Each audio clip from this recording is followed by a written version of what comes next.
안녕하세요. 골방 선생입니다. 오늘은 여러분들이 다 아시는 동계올림픽의 영웅 윤성빈 선수가 저에게 또 큰 영감을 주셔서 거기에 관련된 책 얘기를 좀 해보려고 합니다. 윤성빈 선수가 여러 가지 좋은 말씀 많이 하셨는데 그중에서 특히 요 말씀을 또 하셨어요. 이게 어떤 상황이냐 하면은 말씀하신 게 이제 사람이 인간적 한계가 10이라고 치면 그중에 누군가는 8을 타고 태어날 것이고 누군가는 5를 타고 태어날 것이다. 그러면 이 3이라는 격차는 무슨 짓을 하든 절대로 극복할 수가 없다. 그럼 안 되는데 해서 뭐 할 거냐고, 타고 태어난 유전자가 다른데, 이런 말씀을 하셨거든요. 정말 맞는 말씀이라고 생각을 하고 또 거기에 대한 책이 있어가지고 오늘 소개를 좀 시켜봐 드리려고 합니다. 오늘 제가 소개해 드리고 싶은 책은 데이비드 앱스타인 박사님의 스포츠 유전자라고 하는 책입니다. 제목 그대로 엘리트 운동 선수들의 유전적 특성에 대해서 여러 가지 믿을 만한 연구 자료를 취합해서 내놓은 이제 메타 분석 자료라고 할 수가 있겠습니다. 그러면은 자칫 어떻게 보면 논란이 될 수도 있는 이런 연구를 왜 하셨냐 하면은, 여러분들 다 알고 계시는 이제 1만 시간의 법칙가 있죠. 1만 시간의 법칙. 그것이 사실은 지금 여기 보이는 앤더스 에릭슨 박사님의 비범한 성취의 과학을 향하여 라고 하는 이제 논문에 근거한 것입니다. 앤더스 에릭슨 박사님은 이제 운동선수로서 성공하기 위해서 타고난 유전자 같은 것은 없다.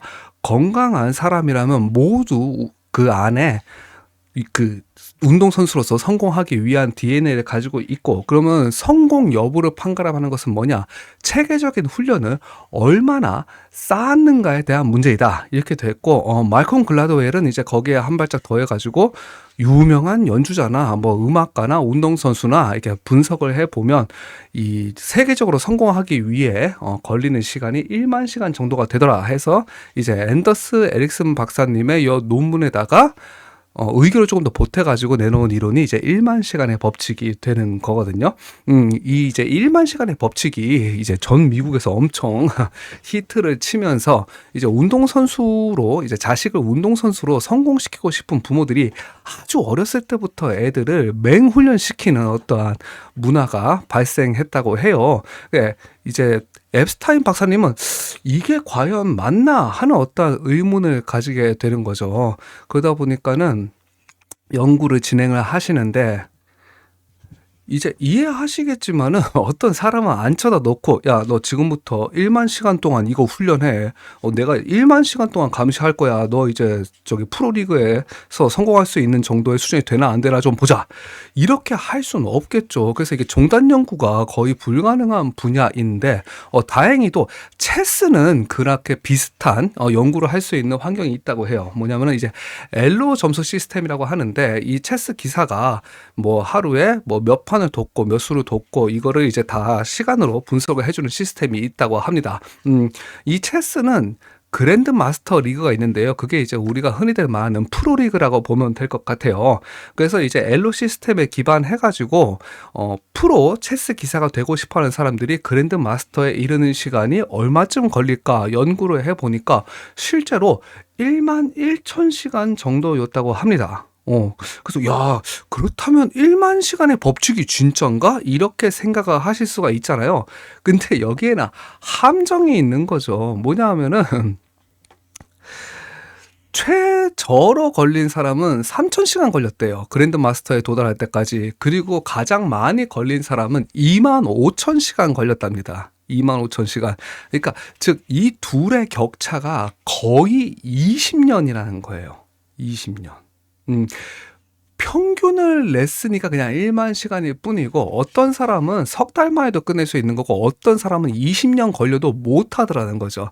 문제가 뭐냐 하면은 여기에 2만 5천 시간 걸린 사람도 자기가 나름대로 체스를 잘 하고 동네에서는 이렇게 좀 할아버지들을 좀 이렇게 발라버리기도 하고 양악도 하고 이러면서 나는 프로 체스 기사가 돼야겠구나 이런 꿈을 품고 입단을 했을 거 아니에요. 그랬는 사람도 2만 5천 시간이 걸리더라는 거죠. 어떤 사람 같은 경우에는. 그럼 이 둘의 차이를 어떻게 설명할 수 있을 것인가 라고 한다고 하면 사실 타고 태어나는 유전자의 역할이 크지 않을까 이런 생각을 했다는 거죠. 그래서 야 역시 이거 뭔가 이상하구나. 1만 시간의 법칙 이거 이상하다. 사실은 유전자가 이런 특정한 분야에서 성공하는데 가장 큰 영향을 끼치는 것은 아닐까 이런 의문을 가지게 되면서 앱스타인 박사님이 연구를 시작을 하게끔 됩니다. 음, 여기에 이제 가장 큰 어떠한 그 근거가 되는 연구가 있다면은 이제 호주 스포츠과학연구소에서 진행한, 14개월 만에 동계올림픽 선수가 된 얼음 초보자라고 하는 프로젝트를 예로 들 수가 있을 것 같습니다. 호주에서는 이제 어떤 실험을 했냐 하면은, 스켈레톤 아시죠? 이제 윤성민 선수도 이제 활약했던 스켈레톤 분야에서, 이제 30m 달리기 성적만 가지고 국가대표를 선발을 한 거예요. 뭐냐면은 스켈레톤이라고 하는 거는 사실 그 스파트가 승부의 모든 것을 결정을 짓더랍니다. 근데 초단거리 이제 육상 같은 경우에는 타고 태어나는 그러니까 빠른 수축 근섬유를 다리에 얼마나 많이 가지고 태어났는가가 사실 거의 모든 것을 결정하기 때문에 그래서 30m 달리기만 가지고 선수를 뽑은 거예요. 이 사람들은 처음에 뽑혀서 왔을 때 스켈레톤 그게 뭔데요? 이랬대요. 그 정도의 수준이었던 사람들인데 3번 만에 스켈레톤 시도 3번 만에 국가 기록을 갱신했답니다. 국가 기록을 갱신했대요. 거기에 이제 가장 극단적인 예가 지금 보고 계신 이제 엘리사 캠플린 선수입니다. 예. 엘리사 캠플린 선수 같은 경우에는 2002년 이제 솔트레이크 시티 동계 올림픽 금메달 리스트인데요. 스키를 탈 줄 모른대요. 그냥 종합적 운동 능력을 가지고 선수를 뽑았고 스키도 탈 줄 모르지만 에어리얼 스키에서 금메달을 땄답니다. 심지어는 금메달 따고 꽃다발 받았는데 인터뷰하러 스키 타고 내려오다 자빠져가지고 꽃다발 다 망가졌대요. 그럼에도 불구하고 올림픽에서 금메달을 땄다. 그래서 이 프로젝트 14개월 만에 동계올림픽 선수가 된 얼음 초보자라고 하는 프로젝트는 유전인자가 사실은 엘리트 스포츠계에서 성공하기 위한 가장 큰 요소로 작용할 것이다. 이런 주장을 하고 있는 거죠. 사실 여기에 대한 또 좋은 예가 있다고 하면은 타고 태어난 체질 자체에 대한 문제도 있을 것입니다. 뭐냐면은 멘티란타 증후군이라는 것이 있습니다. 멘티란타 증후군이 뭐냐면은 EPOR 돌연변이인데 쉽게 말해서 아무런 부작용 없습니다. 부작용 없이 그냥 혈액에 헤모글로빈이 엄청 풍부하게 들어있는 이제 체질이 되는 거예요. 근데 헤모글로빈은 뭘 하죠? 혈액 속에 산소를 운반하는 역할을 하잖아요.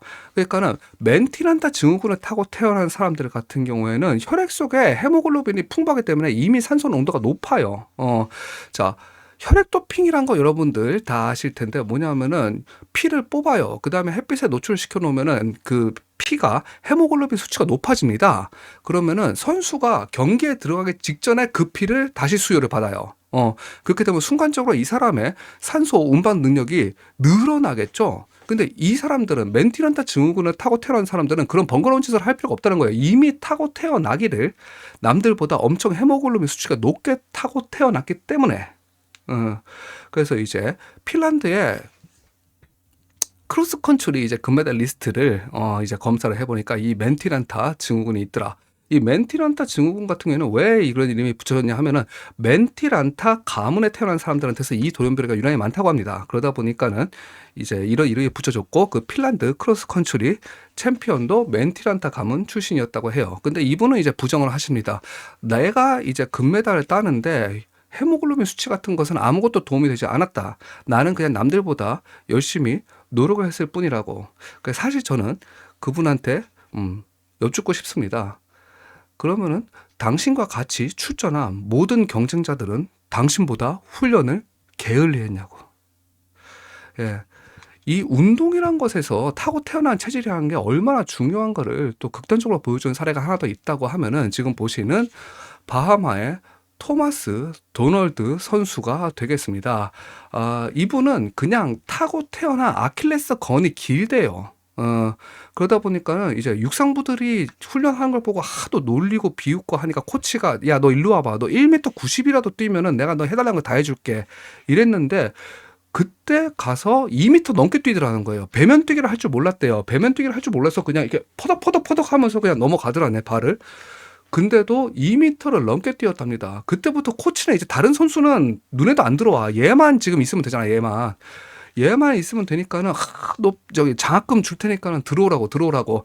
근데 이 코치가 제일 힘들었던 거는 이 선수를 훈련시키는 게 아니고 훈련을 지루해하고 하기 싫어해가지고 그래서 도망 다니는 거 잡으러 다니는 게 일이었대요. 예. 이렇게 훈련했던 선수는 높이뛰기 국가 기록을 갱신하고 그 메달리스트가 됩니다. 근데 이제 토마스 도널드 선수와 이제 라이벌 관계에 있던 선수들 같은 경우에는 저 친구는 그냥 타고 태어난 게 우수한 광대일 뿐이다. 이런 식으로 폄하를 했다고 해요. 그럼 저는 또 그분들한테 묻고 싶어요.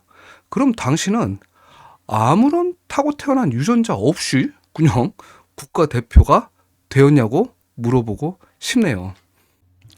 야, 그러면 사실은 이제 뭐 헤모글로빈의 농도나 근섬유의 구성 비율이나 뭐 아니면 아킬레스건의 길이 이런 거 같은 경우는 눈에 보이는 것도 아니고 사실 그거는 해보기 전에는 모르는 거 아니냐 이렇게 말씀하실 수도 있는데 그래서 가지고 온 좋은 예가 바로 NBA입니다. 키가 클수록 성공할 확률이 올라가는 세계 NBA. 미국 남성의 68%는 170cm에서 185cm 안에 들어온다고 합니다. 그리고 190cm만 넘으려 그래도 그 확률이 5%밖에 안 된다고 해요. 그런데 183cm에서 188cm의 남성이 NBA에서 선수로 활동할 확률은 100만 명당 5명 정도라고 합니다. 근데 그 비율이 키가 커질수록 쭉쭉쭉쭉쭉쭉쭉 올라가요. 그리고 213cm의 신장을 가지고 태어난 사람은 NBA에서 선수로 활동할 확률이 17%라고 합니다. 쉽게 말해서 5, 6명당 1명은 NBA 선수인 거예요. 100만 명당 5명이었던 비율은 5, 6명당 1명으로 엄청나게 올라가게 됩니다. 그 인자는 딱 하나예요. 키. 그러면 이제 이렇게 말씀하실 수도 있거든요. 야, 2m 안 되는 사람들도 많거든. 그런데 그 사람들은 팔이 길어요. 대표적인 예로는 이제 2020년 드래프트 1순위의 포인트 가드였던 존 월 선수가 있습니다. 존 월 선수 같은 경우에는 이제 키가 190cm밖에 안 되지만 팔 길이는 206cm였다고 합니다. 자, 마루판 증후군이라 그래가지고 이제 관절에 이상이 있어가지고 팔다리가 기형적으로 길어지는 증후군이 있거든요. 그 증후군을 가지고 있는가 안 가지고 있는가를 판별하는 기준이 팔 길이 대 키의 비율이 1.05를 넘는가예요. 근데 NBA 선수들의 팔 길이 대 키의 비율은 평균 1.063입니다. 쉽게 말해서 이 사람은 키가 2m면은 팔 길이는 2m 13cm예요. 키가 농구의 대부분을 설명하고 있는 겁니다. 그러면은 키라고 하는 단지 타고 태어나는 인자, 아킬레스건의 길이라고 하는 타고 태어나는 인자, 헤모글로빈 수치와 단거리 달리기를 할 수 있는 빠른 수축 근섬유를 많이 가지고 타고 태어나야 되는 인자로 인해서 성공이 결정되는 이 세계의 사람들이 열광하고 거기에 돈이 몰리는 이런 사회 속에서 우리는 어떤 가치관을 가지고 살아가야 될까를 의문을 가질 수가 있는 겁니다. 거기에 대해서 윤성빈 선수가 진짜 좋은 메시지를 주신 거거든요. 제가 서두에 밝힌 것처럼, 이분이 타고 태어난 유전자가 다른데 니들은 어차피 안 되는데 해서 뭐 할 거냐라고 하는 되게 직설적인 메시지를 주셨어요. 그러니까는 스포츠, 타고 태어난 인자가 성공의 대부분을 결정하는 이 분야에 그렇게 열광하지 말라는 거죠. 자, 사람들이 열광하고 돈이 모이기 시작하면 어떻게 되겠습니까? 이 대중들의 인지를 왜곡하는 뒤틀린 마케팅이 시작된다는 거죠. 윤성빈 선수는 거기에 대한 일침을 또 날려주신 바가 있는데요. 뭐냐면은 머슬핏 다들 아시죠? 머슬핏 이렇게 좀 몸이 좀 좋아 보이게 만들어주는 옷인데, 그러니까 머슬핏 광고를 찍으셨어요. 머슬핏 광고를 찍었고 그러면 사람들이 와, 윤성빈 선수 멋있다 하면서 이 옷을 살 거 아니에요. 그렇게 한 다음에 바로 말씀하시는 거죠.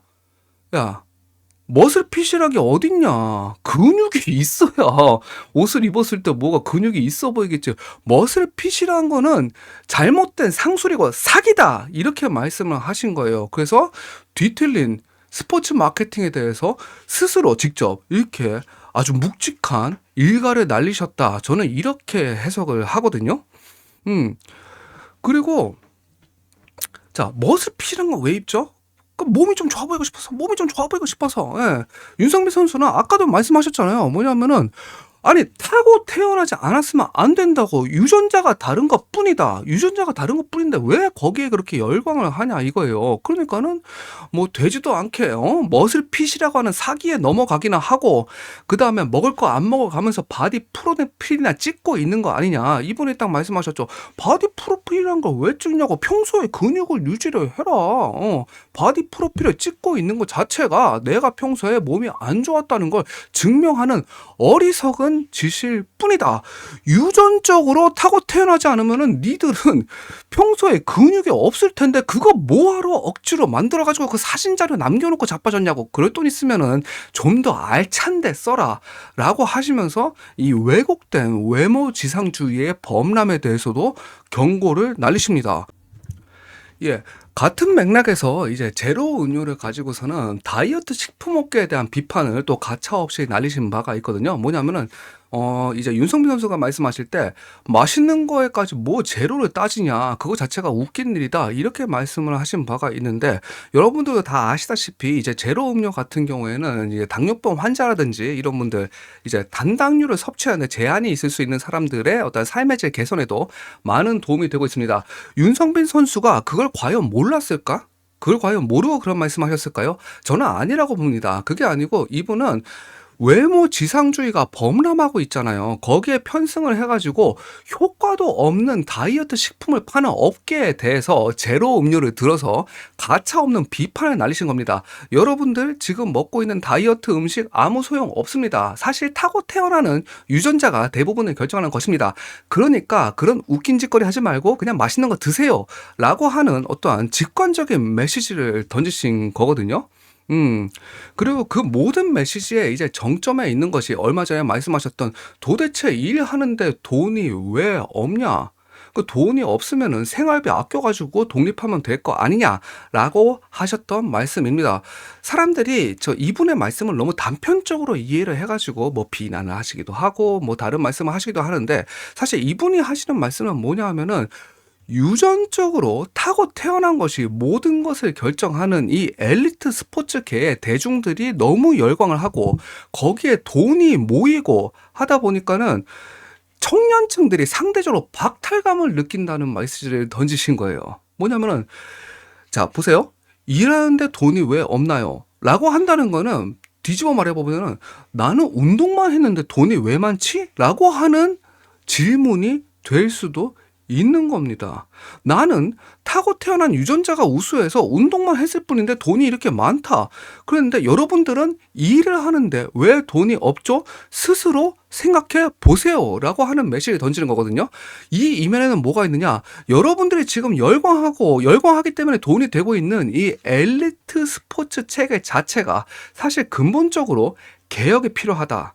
라고 하는 메시지를 던지시는 거예요. 어떻게 보면 그 시스템을 통해서 성공하신 분인데 스스로가 거기에 대한 비판을 제기하신다는 거 윤성빈 선수 정말 진심으로 존경합니다. 예, 제가 이 윤성빈 선수의 깊은 메시지를 진짜 절반이나 이해는 할 것인가 여기에 대해서 또 의문이 있습니다. 그리고 또 내가 잘못 해석한 부분이 있다면은 이제 식견이 짧아서 그런 거니까 너른 마음으로 양해를 좀 부탁드리겠습니다. 그리고 또 짧은 의견이나마 좀 보태자고 한다면 그렇다면은 이 책을 읽고 나서 우리는 어떻게 해야 될 것인가 라고 한다면 특정한 인자를 타고 태어나야만 성공할 수 있는 세계를 동경하고 거기에 대해서 열광하고 더 나아가서 평범한 사람들의 일상을 폄하하는 어떠한 문화에서 벗어나서 오늘 하루를 열심히 살아내는 우리 서로에게 감탄하고 또 더 나은 내일을 위해서 우리 서로를 응원하는 그런 너그러운 사회를 만들어가야 되지 않을까 이런 생각을 해봅니다. 이 메시지가 좀 잘 전달되었으면 좋겠습니다. 여기까지였고요. 들어주셔서 너무너무 감사합니다. 골반 선생입니다. 다음 기회에 또 뵐 수 있다면 정말 너무너무 행복하겠습니다. 감사합니다. 구독하고 좋아요도 좀 부탁드리겠습니다. 불쌍하잖아요.